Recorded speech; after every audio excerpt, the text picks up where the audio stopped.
What? You asked me what I was grateful for today, and Speak Your Mind was on my list. What? Yeah. That is so. Where's my finger? I don't know. You're showing me the wrong side. Your mind. Can you read me number 2 as well? I like that. Being surrounded by trees. We're in the bush. Why? That is interesting though. Like it Lots it of is oxygen. probably it's got to be a comforting feeling also, but also kind of frightening at times, no? No, we're pretty our neighbors are close and it's a pretty quiet area. I mean, we don't have to worry about any funny business out here.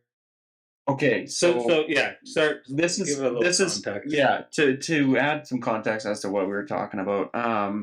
Actually, I'll reenact the conversation. Riley goes, well, we could talk about New Year's resolutions. And I'm like, oh, I like that.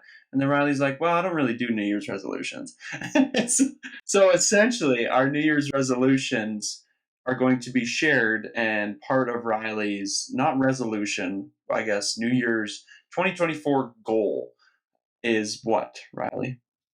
No, so Keisha got me a 5-minute journal. It's called the 5-minute journal. Mm-hmm. And every day you write 3 things you're grateful for, 3 things that would make the day great, and then an affirmation. And then at night, you write the highlights of the day and something that you learned that day.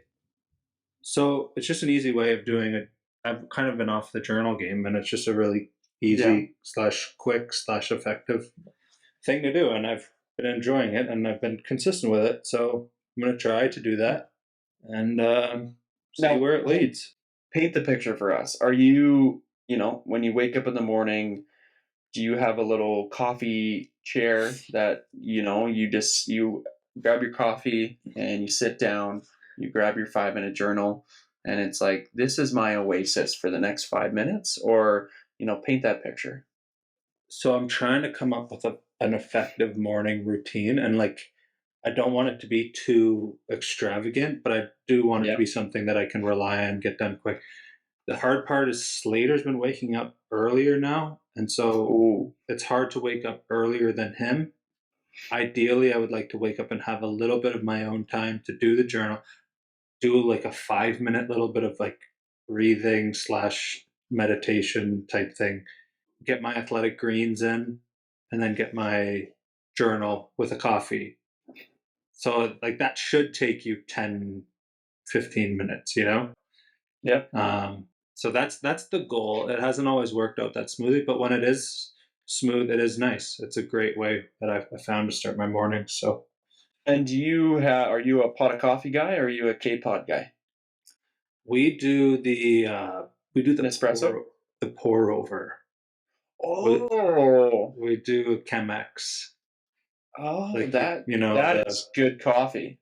Yep. I don't know what kind of picture you're painting right now, but if anybody else could see what's going on right now, I would have. Anyways, that I like that. So do you have a cool little kettle? Yeah. It's been a recent thing, but we've been enjoying it. So yeah, coffee's a big thing in this household, as most households, I feel like.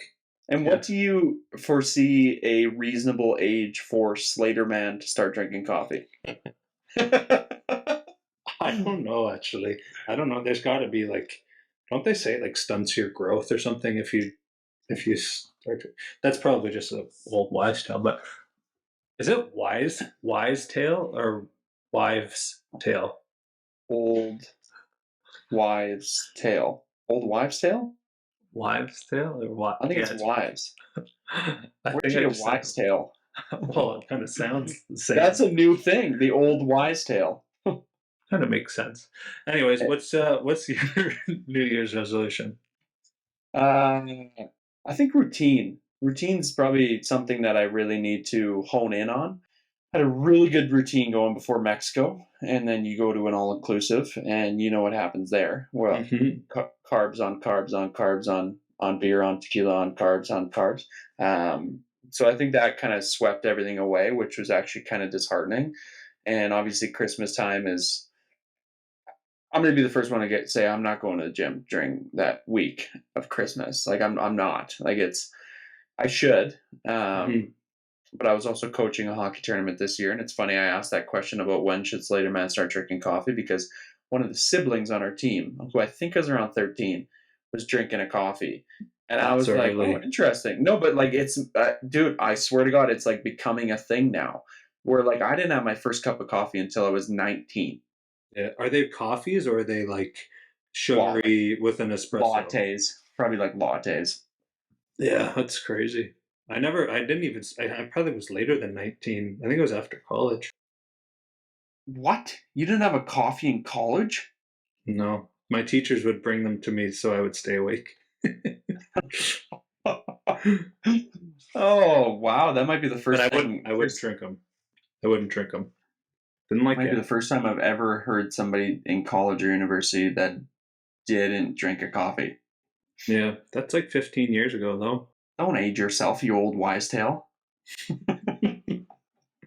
But anyways, my routine, I would say routine's a big thing for me. I would say, just getting into the habit of waking up with and doing something with intention, whether it's instantly working out, whether it's instantly going for a walk, whether it's reading, whether it's, I just need a better relationship with my phone, to be honest. Like it's just, Hmm. For that is sure. something that I think we all long for, but it's hard to actually put it into practice because at the end of the day, you can learn a lot on your phone, but I mean, scrolling through TikTok at 11 p.m. until Hmm. 11:30 p.m. Am I retaining anything? Probably not. Right. Yeah. So little things like that, I just need to be a little bit better at, to be honest. But anyways, thank you so much for the for sharing that little fun journey with us of the New Year's resolution, old wives' tale, coffee pot drinker thing. Yeah, thingamajig. So today we got a very special guest on, one of my boys, Tyler Turner. Now, Tyler Turner is, I think most of you listeners will recognize that name from The Amazing Race Canada, and somebody that, Kat and I really did enjoy being able to experience that, I guess, experience with. Tyler and Kaylin are two special human beings, and Tyler specifically has went through a lot. Is a double amputee, is a Paralympic gold medalist in snowcross. I mean, so many things that we unpacked in this episode, and I think there's a lot of things on the mindset realm that you can really take. And yeah, he's just got an interesting perspective, and I really do respect the guy. And I have a lot of love for what he's continuing to do in the public speaking world and the impact and inspiration world. So, Riles. Yeah. No, it summed it up well. It was a good episode. A lot of fun. He's a pretty special human. Been through a pretty crazy life. So yeah, very inspirational. And we'll let you dive in here. Take care, brush your hair, and remember to follow us on Instagram at speak your underscore mind. Yes, underscore, everybody. We hope you had an amazing holiday season. We love you, and we will see you next time. Tyler frickin' Turner. How the heck are you? I missed your face, man. Tyler freaking Smith, how you doing, man? It's great to see you.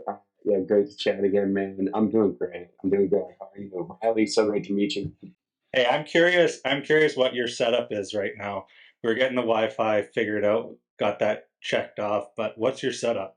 So we live in a little fifth wheel trailer just outside of Cumberland, BC, and we love it, man. Great setup. We're looking forward to a house in the future, but we went from living in a van for 8 years to living on a sailboat for the last 4 years, and now we're back on land, but we couldn't go with standard living, so we're in a trailer. It's awesome, man. We got a big built around here. There's bears in the backyard. It's a great, cool setup we have here. That's awesome. That's amazing. You've also been everywhere, dude. Like, are you even home, man? Like, I feel like you've been at every ski resort possible, or just like New York or up north, or like what's going on lately? Yeah, that's the point of living in a trailer. There's no point paying, the crazy rent pricings that are this day and age when I'm home. Oh, I don't know, from since Halloween, maybe like 10 max days. So in and out just to change bags here and there. This is essentially our storage unit we sleep in every once in a while, but it's just been busy, man. Busy with the speaking, busy with snowboarding, busy with all events and anything that someone asked me to be a part of. The answer is probably yes. And I was trying to figure out how to sneak it in a schedule, and let's go, man. It's a short time that this chaos may be happening in life, so got to make the most of it. Absolutely. And Kate, we're gonna talk about all that, but like, dude, adrenaline is something like where the frick did that start for you, dude? Because like there is nothing that you don't do. Like has this always been like even as a kid you're just like I'm just gonna do anything I want and jump out of shit and get in trouble? Like talk to us. Hey, why do you Yeah. associate getting in trouble there, Ty? Well, no, I'm not saying getting. My poor mother, man. Like I feel for her because day one, like it's just always been what it is. Whether it was when we were kids racing BMX bikes or jumping our BMX bikes, skateboarding. Like before I could skateboard, I'd sit on the skateboard, go down the hill, knock out my front teeth. Like it just, I don't know what it is. It's just a screw loose. Like there's something in there that this is my personality. This is what I love. It's what gets me excited. And as I got older, obviously that changed from like, let's just take some weird risks and see if we can jump off the roof onto a trampoline into like some real things that I've turned into a career, which is crazy to say.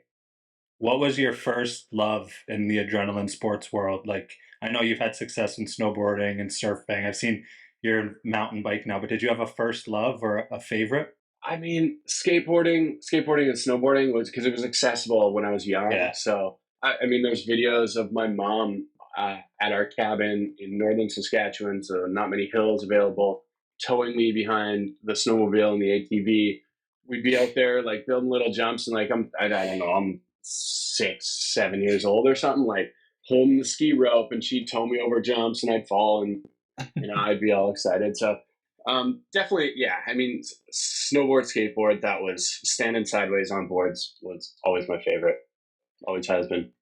That's awesome. And Kate, like your first like do you remember your first skydive? Like do you remember it vividly? Like that first of like holy shit, we're doing this. Like I'm jumping out of this thing. Yeah, I always wanted to skydive. In fact, I always wanted to wingsuit, and even into like some more inside baseball. I always wanted to terminal track, big wall track, and that's we don't need to get that deep. But I saw videos when I was a kid and was seeing wingsuiting. It was kind of up and coming in the '90s, and I was like, I have to do that. But there are steps to get there. You don't just jump off a mountain with a wingsuit on. So I wanted to skydive so bad, and I was on a trip in Australia after high school, the classic thing, buy a van, drive the coast, be a bum, surf every day. I was like, well, this is the time to do it. I'm in Byron Bay, Australia. This is when you spend way too much money to have that life experience. Did a tandem skydive, landed from that tandem skydive, and it wasn't, I was stoked. I was buzzing, but I was that guy that's like, great, let's go again. Like, let's keep this thing going. And that's where it was like, okay, I'm in for a long haul here. Finished the trip, broke out of my mind, came home, was like, always had a kitty saved up for like, this will be my skydiving fund. I'm not going to do another tandem. I'm going to get my license. So I'm researching. And this is like 2-3 years that I was trying to save up, but I'm 18, 19, 20 and broke and can't save up the money. So eventually I swiped the Visa card when I was 23-ish. I was like, I have to do this thing. And went and did my first jump just outside of Calgary in Bicycler and did my first jump course, first solo skydive, landed. And then it was like, let's go, let's go, let's go. That credit card just went ding, ding, ding, ding. It's going to I'll good never, use. yeah, I'll never regret it. It was one of the best decisions I made. Obviously, it's defined my life for the next 15 years. And what's that like getting your like the ability to do solo dives? Like, how do you train for? Like, you can't just be. Oh, I feel like doing a solo run today, like and jumping. What is? You have to have like hours, or what is that? How does that work? So actually, you can wake up and say, "I want to do a solo skydive today," and you can give me a call. You give me a call, and we'll bring you on out to Campbell River Skydive Center or whatever your local drop zone is. And there's a first jump course in FJC. You get signed up for a first jump course, about a 4 hour ish course. Generally, we run them Saturday mornings, but bigger drop zones, some are running like every day. You do your first jump course. We take you up. There's two different ways again inside baseball. There's an AFF and a GFF. The program that I teach is GFF. We take you to 3,500 feet. You've learned all your emergency procedures. You've learned how to land an airplane. You have a radio actually on your chest or your helmet, and someone on the ground to help talk you down. I will throw you out of that airplane, and I'll actually throw the pilot chute behind you so the parachute is extracted automatically, and it's up to you to land that parachute safely. We do that a handful of times, and then we start adding in you pulling your own parachute, and then we start adding in more altitude, and we just keep adding skills. Takes about 15 to 18 skydives to get your solo license. And we give you a card and say, good luck. And Wow. then you just keep progressing. But it's great, man. I love it. I love teaching it. I love watching people go through that progression. And it keeps me excited about the sport too, because you can get a little jaded after time. And watching people experience it for the first time and go through that progression and learn the steps, it's really fun. Yeah. It sounds like it's not for me, Ty. Both ties. Like, You know what though? I take that back because I feel like the feeling when you land after doubting yourself or telling yourself how scary and intimidating it is has to be unbelievable. Growth, man. It's the ultimate opportunity for Yeah. growth. Even just doing a tandem skydiving. So you have that extreme fear, right? It's like, I don't want to do this. Well, I can tell you, when you come to it, I see this very often. People show up and they're like, "I'm not getting out of the airplane," and it's like, "Well, we're getting out of the airplane, so you're coming with us."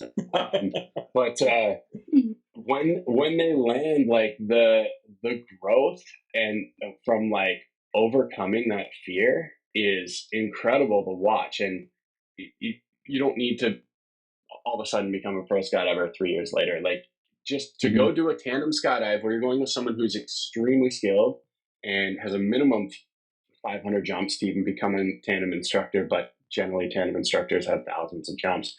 To go with that person and just let them deal with everything, and you experience the experience of free fall, jumping out of an airplane, overcoming that fear. It's definitely worth it. I would recommend it to anyone. Yeah. You must have some like wild stories though of just like people like panic button, fear mode, like puking, screaming, like you got anything that comes to mind where it's just like, whoa, this person really doesn't want to skydive today. Yeah, we generally only maybe get like one full refusal a year, and it has to become pretty much like a safety issue that we're not going to force you out of an airplane. But so generally what I do is I have cameras on my head and filmers, so I film outside videos. So I actually climb onto the airplane first and stand on the wing, and I get to watch this whole thing happen, which I love because I get to see I get to see every bit of that, like the fear, the excitement, Tyler, Eddie from The Amazing Race Canada, who we just spent a lot of time with. Love he it. wanted to do a skydive, man. He wanted to do it. It was on his list, and we got it. We made it happen here just before the rains came in the fall. And yeah, if you're just asking about one thing that comes to mind, Eddie's face, man, his emotions, because he wears his emotions right out there. Everything is so secrets when you look at his face, and it was pretty fun, man. I'm not sure if you've seen the video, but Eddie was a lot of fun. But yeah, pukers, screamers, all the things. It's exciting, man. A day at work as a tandem skydive filmer and instructor is a fun, exciting experience. That's awesome. Okay, so on my toes. Okay, good transition. Because that's obviously what we want to talk about next. There's pivotal moments in people's lives where everything just gets put into perspective, and I remember the story you told of, outside the Smithers Airport when we finally got to chat about, your accident. Can you share that story again? Do you mind? I want listeners to, hear a little bit about, how you've, gotten to be, Paralympic gold medal snowboarder and, so many amazing things and so much success, but how you've, turned a tragic event that happened in your life into some pretty amazing feats. So, go ahead. Yeah, of course. Feel free to ask whatever you like. Nothing's offside, nothing's offensive. I was finishing the summer 2017, September long weekend. It was the end of a great summer of skydiving where I absolutely advanced my skills a huge level that summer, leveling up my coaching status, my ratings, and everything. So becoming more of an asset to the drop zone. Super proud of that summer of skydiving. And I was going to do exactly as we were just talking about, outside video on a tandem where I'm filming them doing their first tandem skydive. It was my first jump of the day after a long weekend of skydiving. We'd done quite a few skydives that weekend, or I had, and yeah, just a normal skydive. I exit the plane, I watch the tandem passenger have their usual meltdown in the door. We exit the aircraft together. I got a really good video, kept them in frame. Awesome video with the sun at my back. Like, these are the things that I'm thinking about because it is a job in the end. And they open their parachute 5,000 feet. I roll on my back, watch them. Roll to my stomach, open my parachute around 3,000 feet. I have a great parachute above my head. Now, as a filmer, we're trying to get to the ground quick so we can take a parachute off and film them having their landing. Super standard, nothing crazy about this. I was doing a slightly more high performance landing where you're building speed towards the ground to just do, it's an advanced maneuver in a small way, but it's not that it's not that far out of the realm of just normal. And I made a mistake and I hit the ground going extremely fast, call it a face plant, belly flop. My feet were out front of me, and unfortunately, the speeds were extreme when I hit the ground, and it resulted in a life altering traumatic injury. There's this moment like, dude, I was on top of the world, right? I'm just having another day at work. It was for me, that's just normal doing a skydive. Before that moment, I mean, that's a line in the sand. Before that moment was life was amazing. I like, what more did I need? I'm an adventure enthusiast. I'm getting paid to do, whitewater raft guiding, backcountry snowboarding. I was tail guiding. I was building snowboard parks. I was like, life is amazing. I'm teaching skydiving. What more do I need in life? I hit the ground, everything changes and will never be the same again. So yeah, I impacted the ground. I didn't immediately lose my legs, although they were scattered across a farmer's field, shattered my pelvis, traumatic brain injury, broken ribs, teeth are mangled. And the list is long, but there's some uh, pelvis back injury. Like, it just like everything was mashed potatoes, and I was lucky to survive. I was lucky to have really good people on site. The owner of the company is, veteran SARTEC of the Canadian military, and lucky to have him there. That's what he does for a living, is saves people's lives, especially in remote locations. So I had the best people possible there. Got in an ambulance, and I don't remember. Like, this is where you wish there was a good movie scene where I wake up and my legs are amputated, but honestly, the next 2 months are really blurry. I was in a coma for 5 days, and I I remember I lost my right leg immediately, and I kind of remember the feelings associated with that, but I don't remember it specifically. All I do remember is eventually just like knowing that my life was over. There was no consideration. My identity, everything I knew to be me, how I made a living, what my communities were, that's gone. No matter how we, pull this thing apart, that's it. One leg was lost immediately. My pelvis was shattered. Back injury causing bowel bladder problems, brain injury causing issues speaking, and yeah, I guess, long story long, that's the start of the second half of my life. Jesus, that's insane, man. Ty, go ahead if you have something else. I'm trying to like process it all for a No, minute. I think yeah, like it's interesting how your mind works because obviously once you start to process things, even though you're in the hospital, you're on medication, there's a lot going on, you're overwhelmed, and but like, do you remember kind of like that first initial thought process and like how that started to lead you down that hole of, well, like fuck, like it's over, like it's. And I think we've, in some respects, like I remember I had something similar where it's just like you can't, it's hard, it's so hard to get out of that mental state. I mean, especially when you're on medication and you're constantly just questioning things and why did it have to happen that way, like what's going on, like survivor's guilt starts to creep in a little bit. And for you, I mean, was there something that you could look back on and be like, okay, like I've, mentally, I've I've overcome something before where you had that mental struggle before, or was this just like foreign territory? Like, I don't know what the hell I'm going to do right now and where I'm going to go with this. Yeah, it was pretty long term of being stuck. Like there's nothing, there's no point. My motivation was low. I like to say that I was looking up at rock bottom. Like rock bottom was up there, and this is a world I couldn't even consider was possible to be in. And that mindset stuck with me for a long time. Like it wasn't. I know a lot of people, look back on my story or whatever, think just like, wow, you just came back and just grabbed life by the horns and made it happen. It's like, no, for about 2 years, I sat there debating whether or not I wanted to live, which I really didn't want to. So like back and forth with suicide, and if not suicide, then like how do I live this just apathetic dead life, where I don't really want to be here, but I have to be here.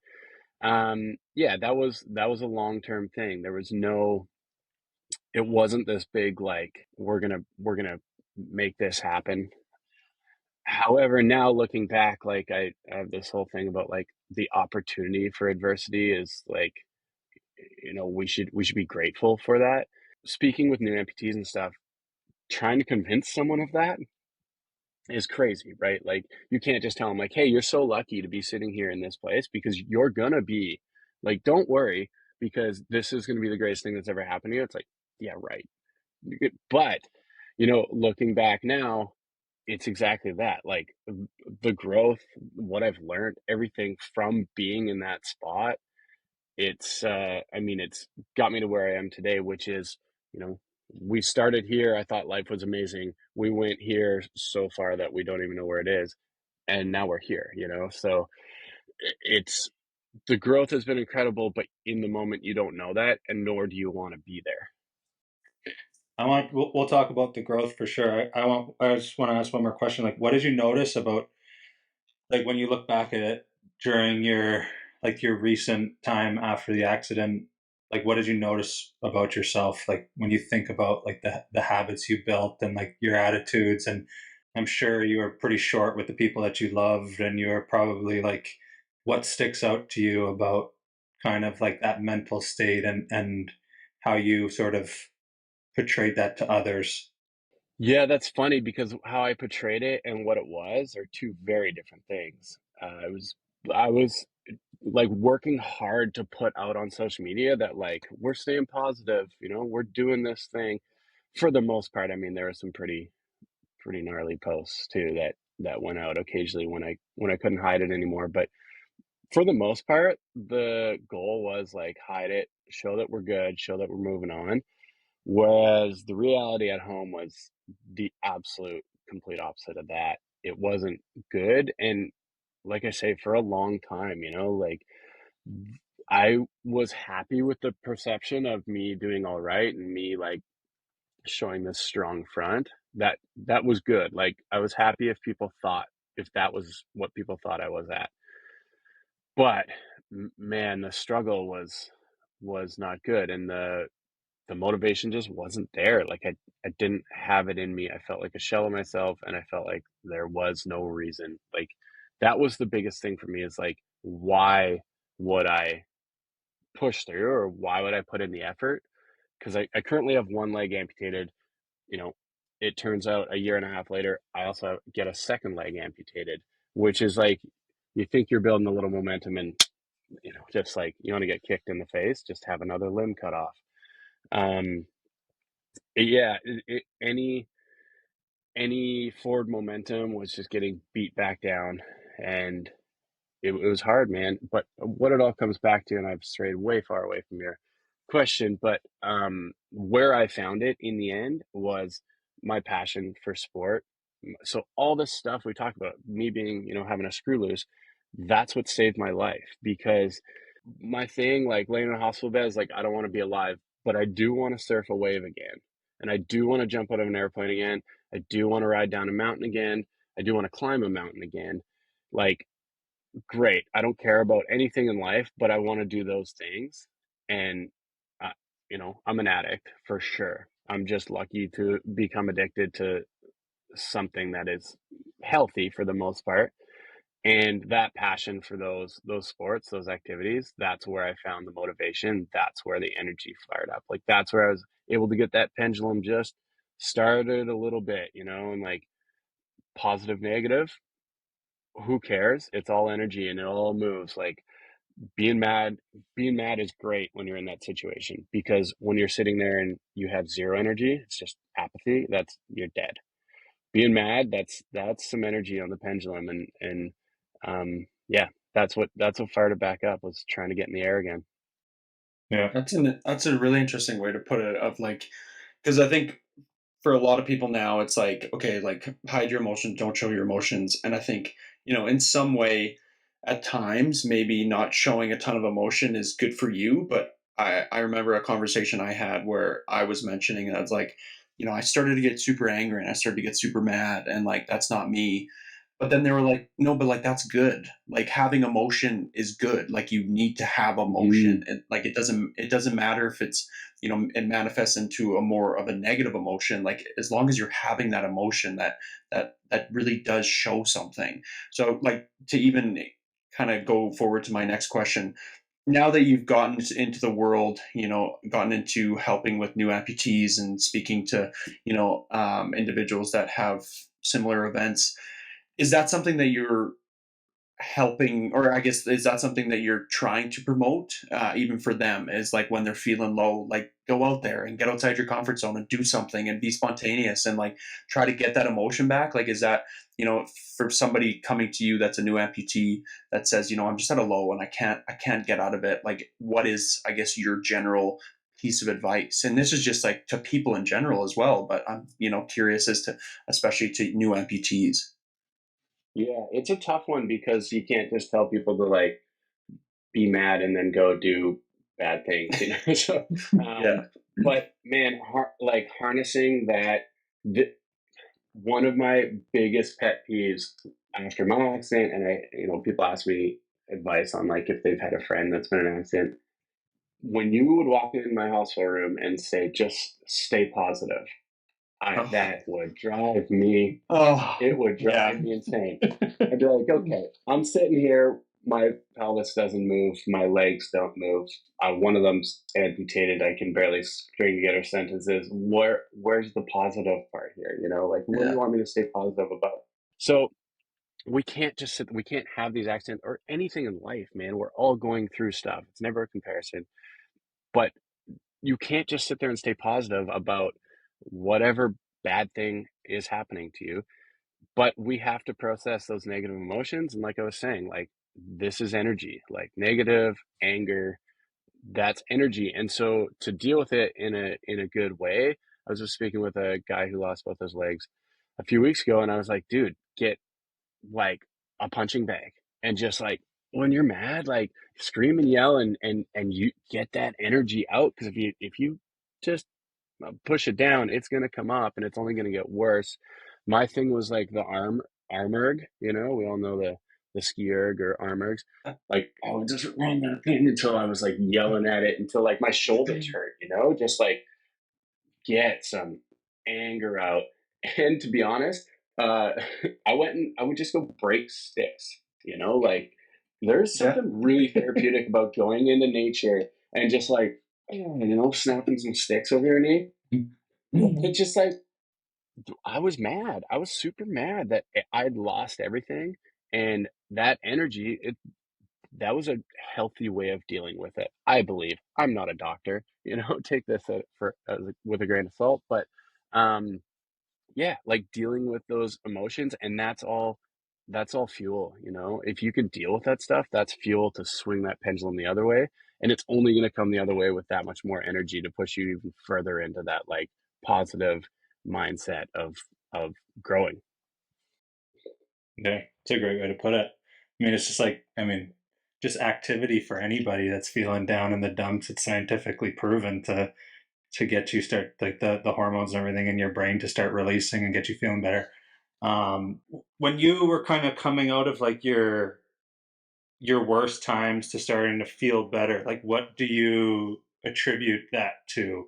Was there people in your life that told you like, hey, we got to get our shit together, or was it time? Was it just time that went by where it kind of clicked for you? Like you started to have more interest. You maybe like were turned on to the idea of doing some different sports that you could kind of you could participate in, like just things like that. Like what tipped you over that edge to like, all right, like let's get going, let's start building momentum, and then we'll go from here. Like, do you remember, like, was there a point in time that sticks out to you? Well, time is definitely a constant in healing. Like, it's really, someone told me this theory, like, you can't speed up healing.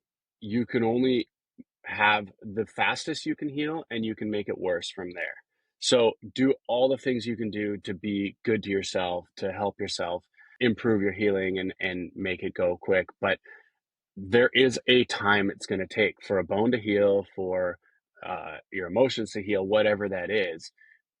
There just is a time set. And by doing things that don't help that don't improve that, you're making that time longer in the end. So patience is huge, but how did I get through it? I mean, obviously community, obviously my girlfriend, fiance, Kayleen, family, and then communities, man, like all these communities that were around me in snowboarding and surfing and skydiving, they all banded together.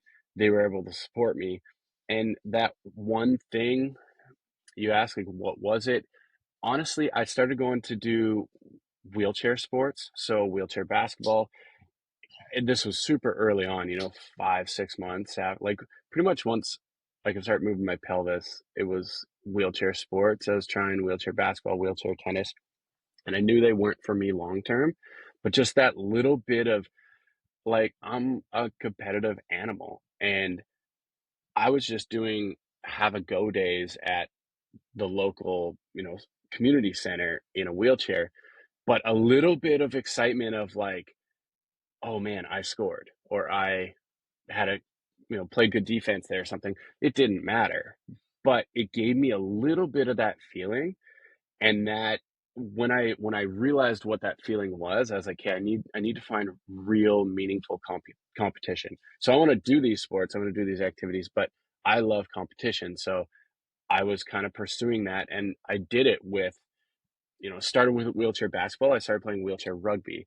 That was like, that got the juices flowing. And so just kind of following where I was in healing with, again, sports, man. Sports are my passion. And so I was able to match the level of sport with the level of healing, and kind of be at the peak of where I could be at that moment in time, if that makes sense. Yeah, for sure. It's remarkable, like when individuals come into our lives like at the right time, and it just like it clicks. Now let's talk about your lovely fiance, Kayleen. Talk about that first time, because I remember that story of how I think your first date was in your hospital room, if I'm not kinda, yeah. So, Depends anyways, which documentary you watch. talk about, I guess, her coming into your life and how that pivotal support system and that pivotal individual that not essentially just knew exactly what you needed, but was just like that comfort. Like, talk about how that helped you on that, that continued upward path. And also when it went downward, having her and like having somebody to just be there for you. Talk about that. Yeah, I'm so lucky to have had her support through everything, good, bad, ugly. We met about 3 months before my accident, and have been had a great summer. We were rock climbing and doing all the things that we do, just adventuring. It's an amazing summer, and then we kind of I was working kind of remote, so I'd be in Victoria and then I'd be gone, and I'd been gone for about 3 weeks, and uh, it's a real long story, but we were just kind of, had a break. We weren't really talking that 3 weeks. And then I was coming back to Victoria for the long weekend. After this weekend, we were kind of going to meet up. Turns out I have a life altering injury and I'm in a coma in the hospital. Of course, she showed up to come see me. And I don't really remember that first, you know, interaction of her coming back. I hadn't seen her for a few weeks, a month. And but what I do know is that I asked my brother to clean up my room because I had a date coming. That's what it was. Yeah. So I was like, I don't even remember this, but I was all in that, like, this was going to rekindle everything that we had all summer. So, yeah, I mean, it obviously went well. I got her back for a second date, and it was great, man. She'd come, like, at first she'd just come watch movies. It was just someone to be there. Obviously, I had my family and I had really good friends around, but they weren't. And this was even a little tricky, but they weren't crawling in bed with me. And like, it was a very touchy situation where she would like lay next to me and I could like put an arm lightly around her shoulders because she couldn't make any touch, legs, pelvis, like everything was external fixation. But it was just nice to like, let's watch a movie and like you lay here. And then that just, I mean, it just kept, it went from hang out in my bed to, uh, can you help with the things that happen in a hospital? We don't need to talk about all of them, but like, it's not, it's not a fun situation, right? Like, as much as it seems like this amazing romantic novel, it's just like kind of gnarly dealing with open wounds and amputated limbs. But she was there. She'd come from work to the hospital. She'd sleep there many nights along with one of my good friends and my family. They were kind of doing shifts. And yeah, after a month or whatever, it's just like, I don't know if there's ever really a conversation. It just, life moved on and together, and she was there, and things started getting good, and things would get really bad. Things would get a little better, but things would get really bad. And she was there for, of anyone in this world, Keeleen knows the worst of the worst. And it was bad. So to have someone to lean on in those moments, I even feel guilt for how bad it was, and putting that on someone else. But I'm grateful that she was there and we made it out together very much. Like, this has been a team effort. And now we get to enjoy the success of it as well. I'm having her as a partner on The Amazing Race. It's all that. It's just like we went to the lowest points together, so let's also enjoy the highest points together. She was low key one of my favorite contestants on The Amazing Race. I mean, other than Ty and Kat, and then I actually just, you kind of get to know the different competitors. I really liked you guys, but just the way she interviewed, she just seemed really like, she seemed badass. First of all, just like her approach to her different, like whatever the different legs were, whatever the different like challenges were, whatever. She seemed pretty badass. But like for her to support you like that too, like that's crazy stuff, man. Like that's a commitment, right? Like that's, you gotta, let's, maybe we can clip this part out and we'll give her an honorable mention, because I mean that shows the characteristics of a pretty special person. Yeah, absolutely. I'm super lucky, super grateful. Just, it worked out in a crazy way. The timeline, you can't write that, so I'm very lucky. That's awesome. Okay, we're talking about a gold medalist here, Riley. Okay, so like, now you're doing your thing and you're back doing what you love. I guess where did that initial thought process come in where it's like, all right, like there's the Olympics, but also there's the Paralympics where I can be successful here. So how did that journey really kick off? Like, was it just like, I'm just going to try it. I'm just going to do it. If I end up qualifying, awesome. Or was there, talk to us about like that transition into, because obviously you do a lot, but also to really hone in and be like, snowboarding is going to be my thing. And like that takes a lot of training, a lot of dedication, a lot of commitment. Like, how did that really, really kick off? So in the hospital, a lot of people, you don't know what to say, honestly. Like when Yeah. you visit someone, and now, like I feel like I should be an expert, and when someone gets hurt, I don't have a clue what to say. Like it's so hard. I probably just tell them to stay positive. But no, like No, people would no. come in and their big thing would be like, now you can go to the Paralympics, like trying to find something. And I get it, like, it's hard, but that just made me so mad. I'm like, I don't want to go to the Paralympics. I want to I want to have my legs and I want to do what I do. I don't care about the Paralympics. It's not like this cherry on top that, oh, yay, now I get to go to the Yeah. Paralympics. To me, and honestly, I wasn't, and I've said this many times, admitted this, like, I didn't really understand the Paralympics. I didn't follow it. I think they all have a really good place in our world, and they are amazing at these different opportunities. But I had mistaken the Paralympics for a little bit of participation ribbon, I guess. And I did not want that. I mean, I wanted nothing to do with that.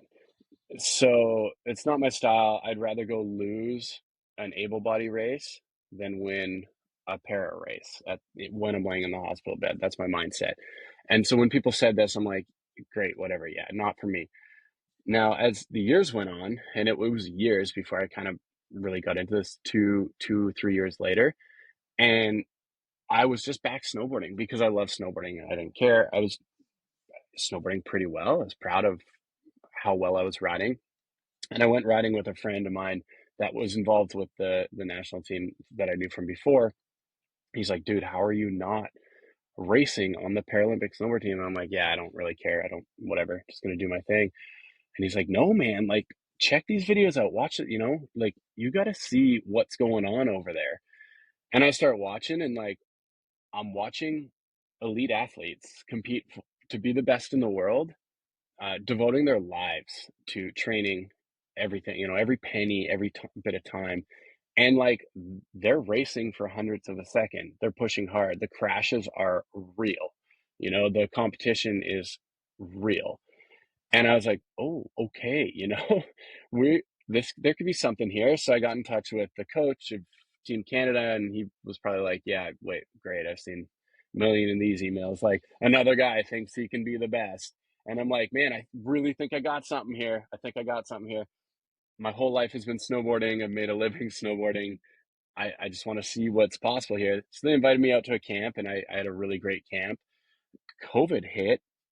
Timing was not great, but they ran one race the next season, one World Cup race in Italy, and it was horrible to like attend this race. But I was doing anything I could with the lockdowns and everything, or whatever. You had to isolate yourself after. And my coach and I, just the two of us, went to Italy for my first World Cup race. Usually, you have to qualify for this. You have to go through Europa Cup. You have to get enough points. But due to the situation, I got in as a wild card, and I showed up and I won the freaking race. So my first World Cup, I won. It was one of the most intense things I've ever done. I haven't had adrenaline like that in all the stuff I do. I've never peaked that hard as that final race in the gate. And yeah, I won it. And then it just kind of, that season was dead because of COVID, but train. Then we're going into my first World Cup season. And obviously, with my win, it just snuck me in the back door. And I had some success. I had some failures that year. But man, the competition, the level of competition that these guys are at, they've now become my friends and my biggest enemies. Um, and I love these guys. Like they are awesome. And do we have some battles, man? It's crazy. And Mike Schultz, I mean, this guy is an incredible athlete. Noah Elliott. These are some of the best athletes in the world. The only thing is that we're all missing a limb, so we're all on the same playing field with that, and we're all competing for a gold medal at Beijing or Italy next. And I love it. I'm an addict. That's awesome. What was it like? Talk about winning the gold medal. Yeah, that's what I was gonna say. What was it like standing on the podium? Dude, that season was good. It started with a little bit of letdown. I made a couple mistakes in my first World Cup, second World Cup of the season, and missed the podium, fourth places. But I needed that to learn from. And after Christmas, I came back with a new mindset, kind of new game plan. Our approach was different with my coach and the team, and won the next World Cup. Won the next World Cup. Okay, momentum's building. This is the Paralympic year. And then we go to World Championships, which is every other year. And that momentum kept going. I made a wild pass in the finals and stood on the podium. I believe it was Canada's first place first World Championship gold medal. That was incredible. Then my teammate and I, Bubs, were able to win first ever team gold medal at World Champs. It's like the momentum was just going, and I was like, I hope this isn't peaking. I hope we can keep this rolling. So we go to Beijing.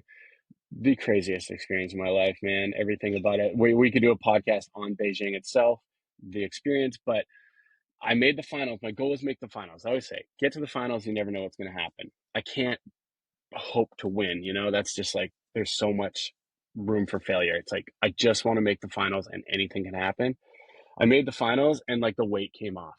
I was like, ugh, we made the goal, dude. We're in the finals in Beijing. Now let's just go have fun. It was my best race by so far. It was the only time I came out of the start section in the lead. Every other race I had to make passes through the track, through the course. I came out front and I took off like I had rocket boosters on. In turn 5, I looked back and noticed how far ahead I was, and my knees went to noodles. And I was like, I'm going to win a gold medal. And I was shaking. My knees were so weak.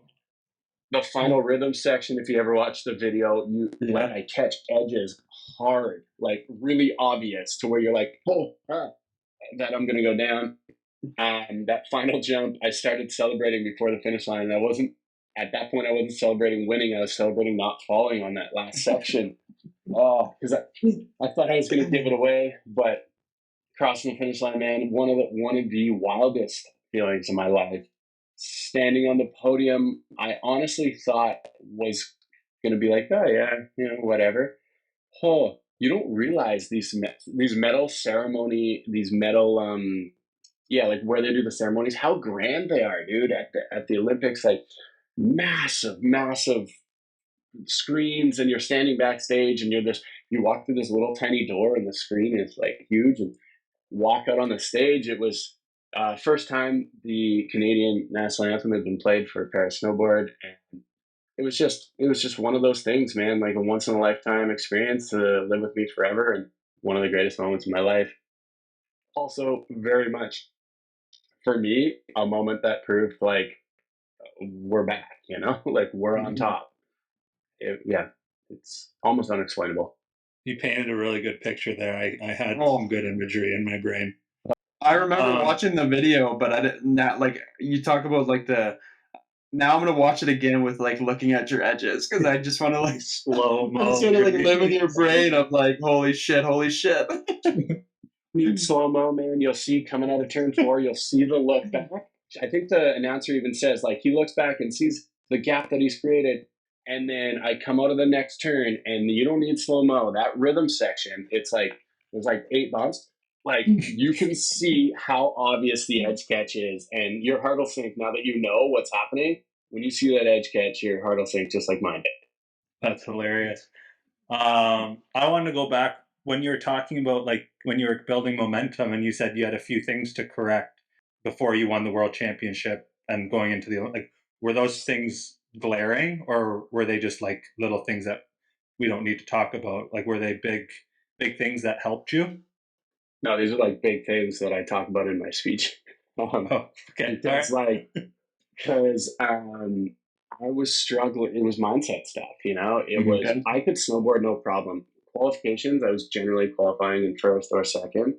I was riding really well. And then when I got in the gate, and the silence before the gate drops is like you could hear a pin drop. And then when the gate drops, all shit hits the fan. It's chaos. Absolute chaos. Everyone starts yelling, all the spectators, hey, go, go, go, go, go.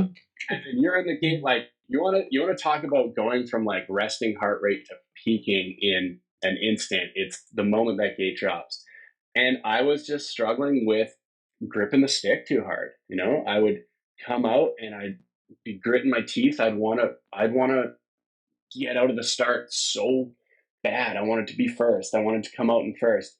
And I wasn't just letting snowboarding take over. I wasn't letting my body and my mind and what I knew how to do. So I'm a hyper analyzer, hyper focuser. I will plug my ears and just zone in and like I like to know every possible outcome of every single corner, every line that I could take, every like I will analyze video.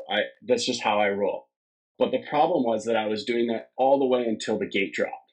And then when the gate dropped, like I said, I was gripping the stick. Like I was stone hands out there. I wasn't riding with the flow that I know I have.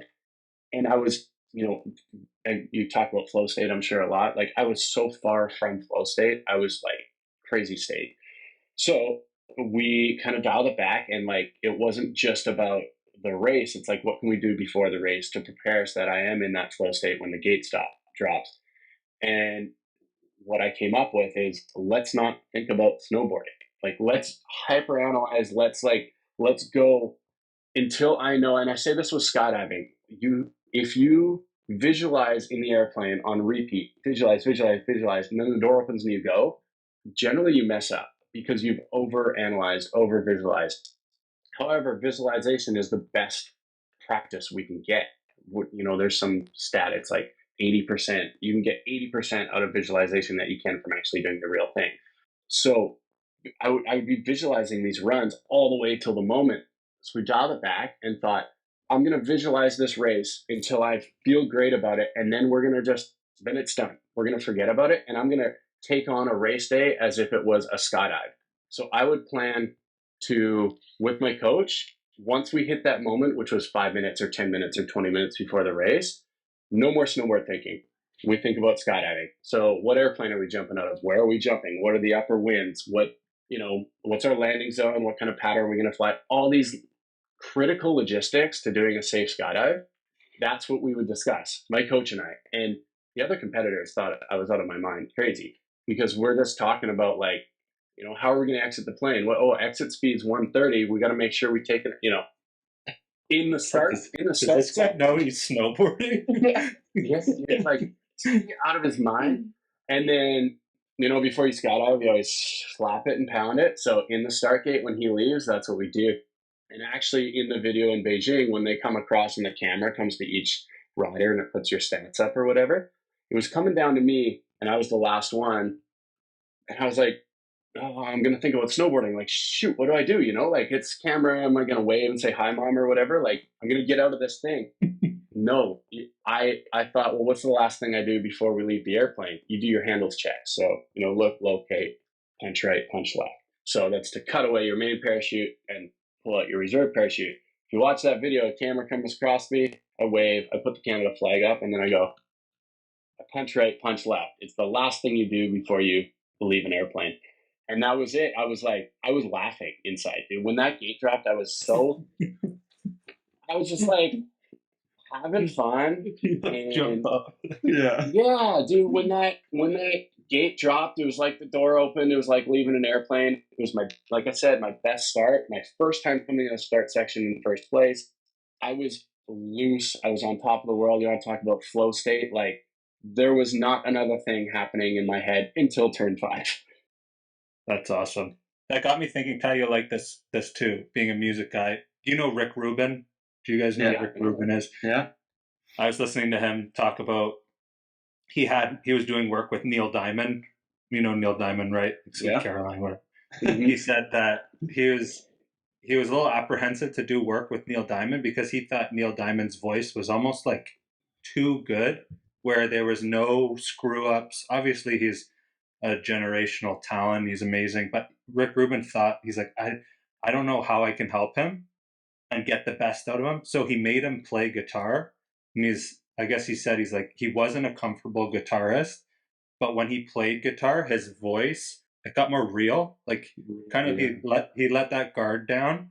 And he said, he's like, I don't want my musicians being 100% focused, because then they're like over analyzing, then they're critical. Then he's like, I want them to be like 85, 90, like between there, so they can kind of let their natural ability come out. I thought that was really cool. And then when you were talking about that, I've sort of put it together, but like it is true. Like you don't want to be over focused where now you're so in your head and you're letting all your mistakes get to you, things like that, rather than being in that like laid back, easy state where you know you're prepared and ready to go, right? Yeah. So at the LA, it's LA, right? The next Paralympics? Italy, 26. So okay, so in Italy, 2026, when the camera flashes, when we see you at the start line, we know that the only thought in your brain will be, all right, let's jump out of this plane. We'll see if that technique continues, but also honestly, like throughout the season, I did it with surfing. I would just remember these like high adrenaline, these flow sports. I have horrible memory just in general, but I can tell you, like, I remember a wave that I've surfed in different parts of the world. I can remember different skydives I've done, and I can remember every single little detail of them. So I've done that before too, where I'll just be paddling my surfboard. I'm sitting there with my, I plug my ears a lot with my brain injury. I struggle with like noise and stuff. So I'll plug my ears and just paddle my surfboard into a wave that I can remember so specifically.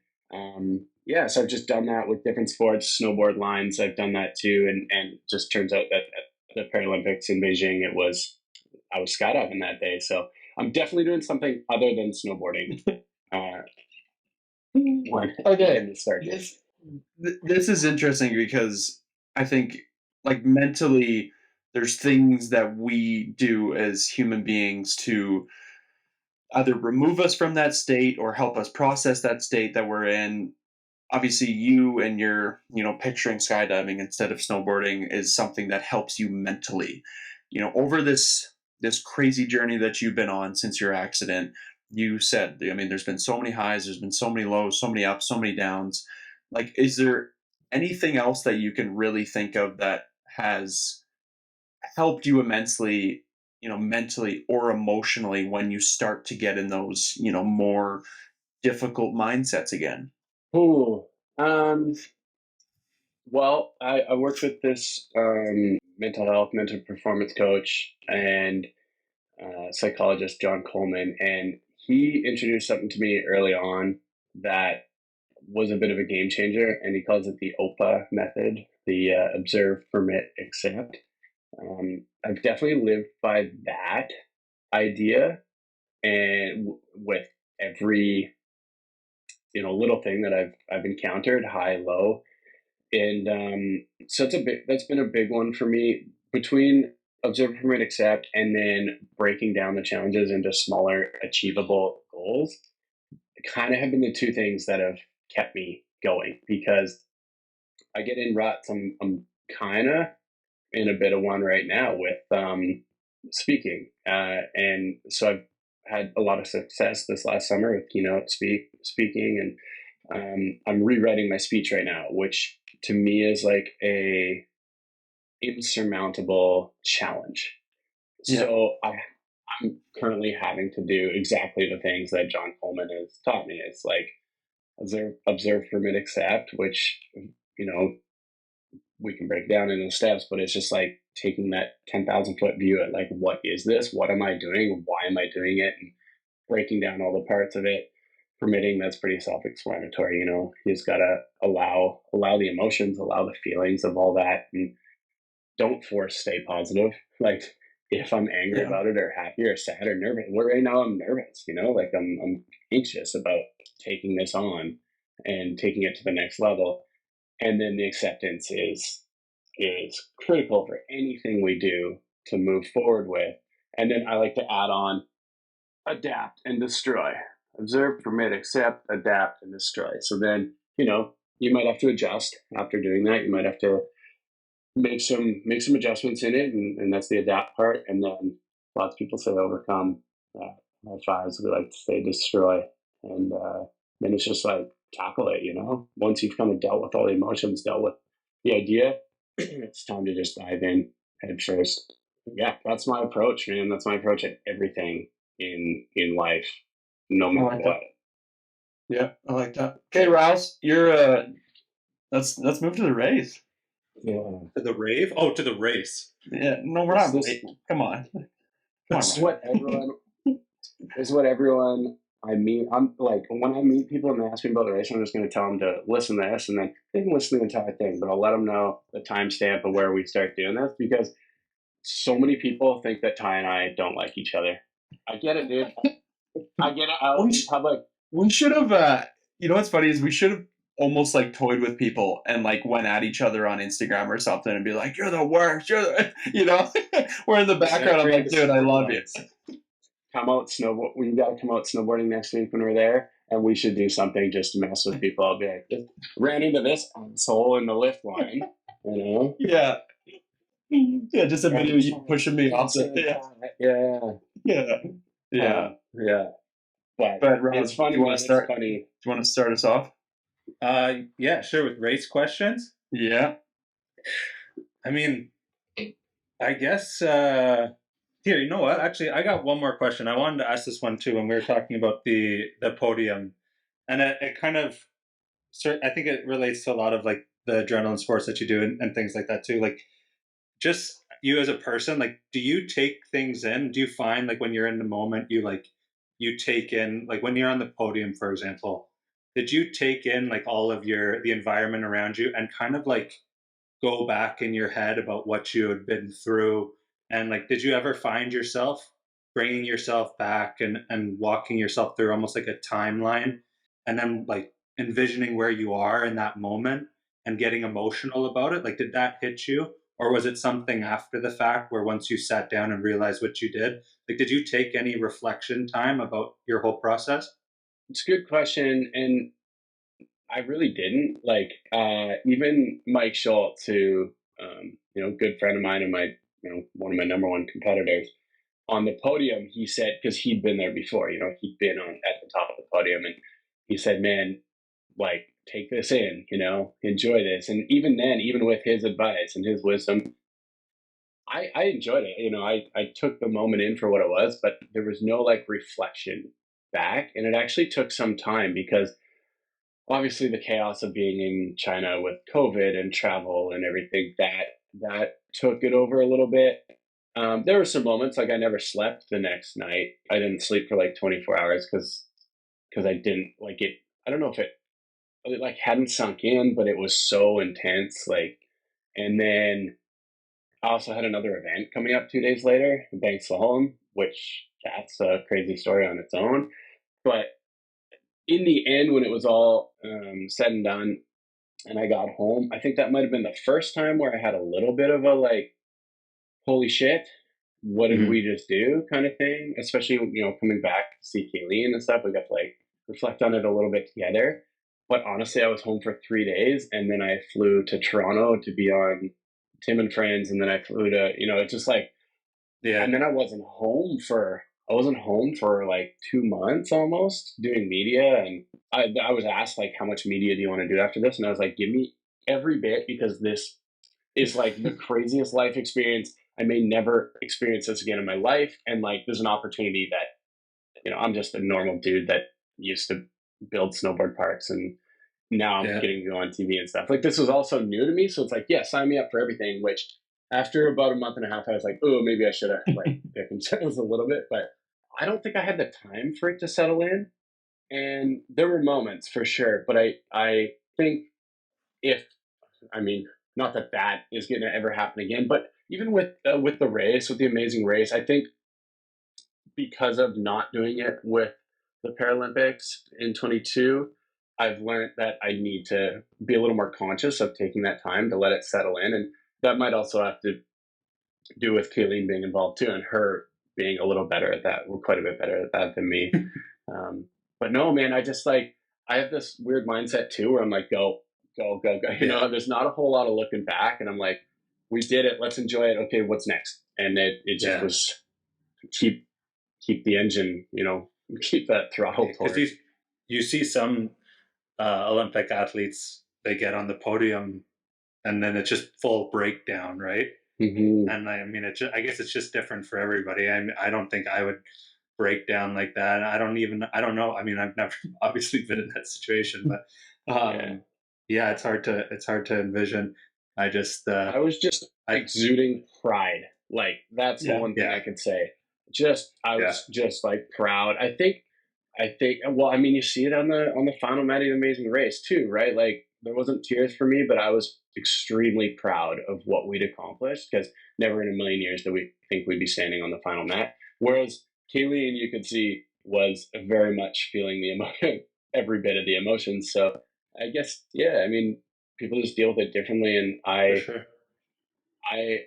was and still I'm super proud of those medals, both those medals, and then I got a bronze as well that I had no business winning, and that was the overwhelming feeling for the following months and years and a lifetime. That's awesome. All right, Ty, we can move on to the rest now. The race. It's funny because I literally remember the first time that Kat and I like came out of our hotel room and saw you and Kayleen, and I was like, "Oh, this guy means fucking business." I was in a wheelchair. I know, but it's still, the thought crossed my mind. I was like, "This guy's got something," and I was like, I don't know what's gonna happen, but this guy's got something, and I'm not honestly just saying that, but like, talk to me, I guess, like about the, that your team perspective going in, not just your perspective, but like you and Kayleen. Obviously, I remember you saying at the end of the day, we just wanted to get through like that first leg. But obviously, as things started to build, I mean, you guys, I think, really understood how powerful as a team you were. So I guess, how did that first initial thought process then turn into, all right, we're doing this, and like this is a lot of fun, but like also we're just like we're very competitive, and like we can do all of this. Like, I guess, talk to us about that, like that first initial. Well, going into it, so I hadn't walked from Halloween till mid-January. My prosthetics were in really bad shape. My right leg would bleed when I walked. It was a bit of a scene. So I was wheelchairing all through. We were on our sailboat in Mexico. We'd sailed it from Canada to Mexico, and I was crawling and wheelchairing for the entirety of that. And then we get accepted on the race, and it's like, my whole thing was like, just we'll keep pretending until if we get to the start line and I can't do it, then it is what it is. But I'm gonna try and put some things in action. I applied through insurance for new prosthetics, and even new prosthetics were far from a guarantee because I hadn't had prosthetics in 6 years that I could walk more than a kilometer and a half on. So it was a Hail Mary, but we got the legs. I tested them at one race, my only race of the season in Spain, North Spain, and it was World Championships. I rolled up, I won the freaking race, which was not like I was just kind of going. I was going to keep just to keep the practice alive, and I had a crazy race, but I was able to survive that track, which was a win on its own, and take the win. And I called Kayleen. I'm like, these legs are pretty good. We have a layover in Barcelona tomorrow. I'm gonna see how far I can walk. And my coach and I went and walked around Barcelona, and I walked 10.1 kilometers. Right. And I came back expecting to take my legs off and have blood in there and just be the normal thing, and patch it up and see if I can keep going. Took my legs off, and they were actually in pretty good shape. And I was like, all right, okay, amazing race. Here we come. But going into the race, Kayleen and I honestly thought, of course we say in all the interviews, like you're supposed to, we're going to win this thing. We want to win it. We're here to win. We honestly thought, well, our goal was do not lose in the first episode. That would be embarrassing. And make it through.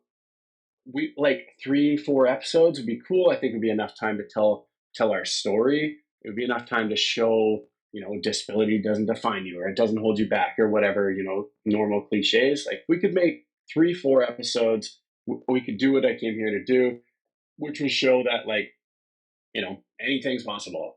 Classic, some cliches. We could get it out there. like, and we did that episode 2, 3, like Smithers. I struggled in Smithers. Tying Cat, very grateful, gave us the express pass. And we had a chat because, like, honestly, Keelan and I didn't think we were going anywhere. We were going to hit a roadblock or something that's just like, well, Tyler can't do that. And it turns out we did hit those things, and we duct taped my legs in the pool in Ontario. We put a whole roll of duct tape on my legs to stop the water from going in. We just like adapted on the fly, but we didn't expect that. And when we won the 5th episode in Tofino there, that was the first time we went like, holy shit, this is working. Our plan of just going slow and not running and not losing our minds and just trying to be precise and not make mistakes, limit mistakes, it's working.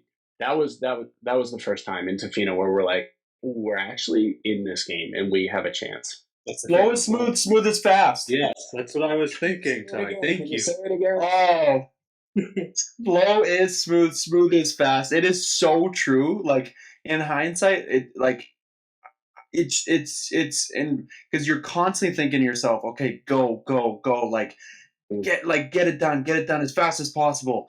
And then like you look back and I remember there was a couple episodes I'd like kick myself. I'm like, what was the rush? Like why are we like just like thinking so far ahead? And then it's just like, okay, if you just like, it's like your mindset with like just like taking it step by like those like breaking it down like small part by small parts by small part.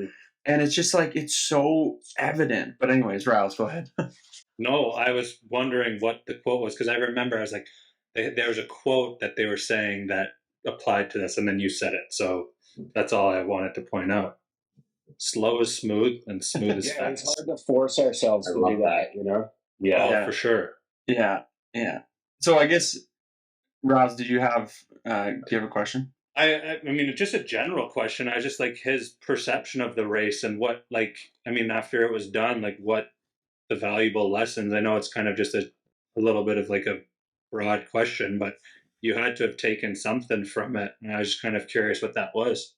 It's been hard, because that finish was a gut punch. The way it ended was, and like, we're so proud of what we did. We're also so proud of Ty and Cat for winning. Like, there is no hard feelings anywhere across the board.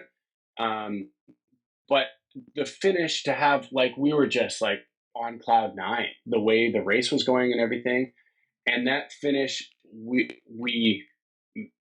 our whole thing was to limit mistakes, and we made a critical mistake at the very end, and that was a tough one to swallow. So it's tainted the experience a little bit. Mm-hmm. But what we know looking back is that like the relationships we made were incredible, not just with like cast, and obviously we became close with Ty and Kat. Ben and Anwar were really close friends. There's still people. I mean, Eddie and Allie live down the street. I get to see them. They come by or we have dinner. But the production and the camera crew, everyone behind the scenes, like really, really great people that I stay in touch with. And that was like the kind of secret little thing that I didn't expect. I expected the challenges and all the like, we did it and everything. But it was like we created these great relationships and we told some awesome stories. And I will stay in touch with many of these people for the rest of my life.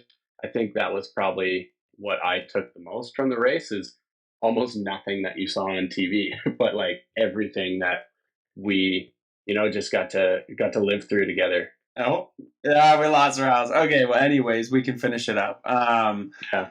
I think we can probably give a big shout out to our people, Jesse and Dana. Two of the most incredible human beings. But we'll here. Let me. I just want to. We'll do a proper goodbye eventually, but I just want to, for now, even though it's just you and me, just incredibly proud, and it is. In looking back, I mean, Kat and I have talked about it so many times. Like, there is truly nobody else we would have wanted to run that last leg with. And I mean, it's funny because watching that back, it's just like, okay, they're ahead. Like, it was just like back and forth, back and forth, back and forth. And I mean, that's something that I think was just so exciting. And like, as you know, I have so much love for you and Kayleen. So I truly do wish, you know, like the best for both of you. And it's amazing to see how much success that, you know, you've had since. And I mean, it's just, I know that will continue. And I just like, I know that from the bottom of my heart that, you know, you will continue to impact people. You continue to, you know, inspire people. So, you know, keep doing you, brother. I honestly, I mean that. And, Appreciate it, yeah, man. well, we have unfortunately lost Riles, but, I get asked about I get asked about that final episode. Like, you know, I get stopped a lot. I'm sure you get stopped constantly, but I get asked about that final episode a lot, and like how true it was. They're like, "Was it that close? Was it?" And I'm like, yeah. "It was that." Like the lead changes were intense, and Oh, unfortunately, at the dance is where we kind of separated from Ben and Anwar. But like up till the dance, it was the three of us, and then from the dance oh, on, yeah. dude, when you get to jet ski, we see you running away, and we're like, what the hell, did they get it done already? It's like, no, they left their passports. Yeah. Like, oh, we're in the Oh, lead. Okay, you know, mistake. Like, there's a mistake, or like, you know, and it's like, yeah. oh, boom, boom. It was so tight, and then Killeen she's never driven a jet ski before, and honestly, dude, I said, Ty's a hockey player. This guy can jet ski. I know it, you know, like this guy knows his way around a jet ski. And I mean, you just slammed it. You got it the next try, lead change, like you just, it was Yeah. so intense. But I love competition. I loved Oh, the intensity of it. I loved how, and we said it all the way through. You know, like there's gonna be a time we gotta do our own thing. And like at the start of that episode, we all said like, look, every man for themselves today, and let's have a good race and let's see who wins this thing. And it couldn't have been a better, you know, finish of intensity. I mean, I know the producers were very happy. It was just an incredible end to a wild season. And yeah, I mean, we're super proud of you guys. And it was amazing. Hey, I can tell you, if we couldn't win it, we love seeing you guys win it as much as you were the number one competitors, dude. It was like, who's going to win? You have to beat Ty and Cat. And you proved it all the way to the end. well, I can't. Hopefully, I can speak for Kat now that we both put the rings on our respective ladies' fingers. There you go. I think, yeah. I mean, we have so much love, and you know, and for anybody listening that thought there was animosity, trust me, there's not. Like there is like never any ever hard feelings, and I mean, what an experience, dude! And I just can't wait to, you know, to continue to just see what you guys are doing and stay in touch and you know do cool shit. So